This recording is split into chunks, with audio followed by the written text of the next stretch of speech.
విజయవాడ సింగనగర్ చుట్టుపక్కల వరద క్రమంగా తగ్గుతుందని మంత్రి నారాయణ తెలిపారు. ముంపు ప్రాంతాల్లో మంత్రి కొండపల్లి శ్రీనివాస్తో కలిసి ఆయన పర్యటించారు.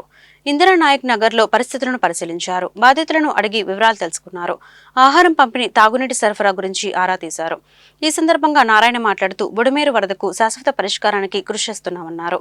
భవిష్యత్తులో ఇబ్బంది రాకుండా ప్రత్యామ్నాయ చర్యలు తీసుకుంటామని తెలిపారు. బుడమేరుకు రిటైనింగ్ వాల్ నిర్మించే ప్రతిపాదన చేస్తున్నట్లు చెప్పారు. జలవనరుల కాలువల ఆక్రమణల వల్ల వరద తీవ్రత పెరిగిందని వ్యాఖ్యానించారు. బుడమేరు గండ్లు పూడ్చినందున మళ్లీ వరద వచ్చే అవకాశం లేదని పేర్కొన్నారు. ప్రజలు వరద గురించి ఎలాంటి ఆందోళన చెందవద్దని చెప్పారు. కెనాల్స్ ని ఆక్యుపై చేసుకోవడం వల్ల ఆ యొక్క ఎక్సెస్ వాటర్ అయిపోయి అది బండి దాటి బయట ఊరి మీద పడుతుంది. ఇక్కడ దాని మీద నిదానంగా ఎక్సర్సైజ్ చేస్తాం, తొందర లేదు.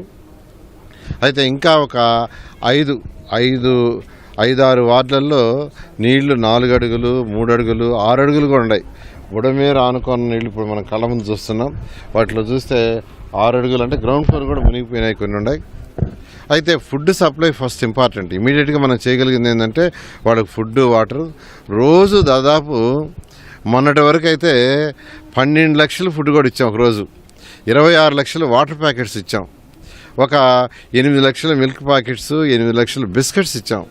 అయితే కొన్ని ఏరియాలో మాకొద్దు, పెట్టొద్దు, సప్లై చేయొద్దు, అవసరం లేదంటే యాక్చువల్గా ఇప్పుడు రెడ్యూస్ చేసి 4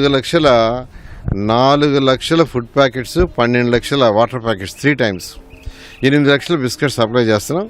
అయితే కొన్ని ఏరియాలు అంటే న్యూ ఆర్ఆర్ నగర్ కావచ్చు, పాయకరావుపేట కావచ్చు, పాయకరావుపురం అంటారు, తర్వాత వచ్చి సింగ్ నగరు, ఇందిరానాయక్ నగరు, వీటిల్లో వాటర్ ఇంకా ఎక్కువ ఉంది. అక్కడికి ఫుడ్ తీసుకురాగానే పొట్లాలు కొందరు ఎత్తపోతున్నారు. ఒక్కొక్కరు నేను సింగ్ నగర్లో చూసా, ఒక్కొక్కరు 3-4 కూడా ఎత్తపోతున్నారు. Safe side.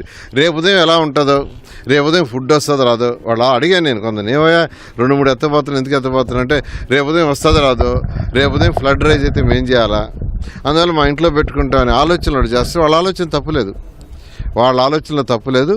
ఇప్పుడే ముఖ్యమంత్రి గారితో మాట్లాడాను. ఈ స్పెషల్ ఆఫీసర్స్ ఏ వార్డుకి ఎంత అడిగితే దానికి డబుల్ ఇస్తున్నాం.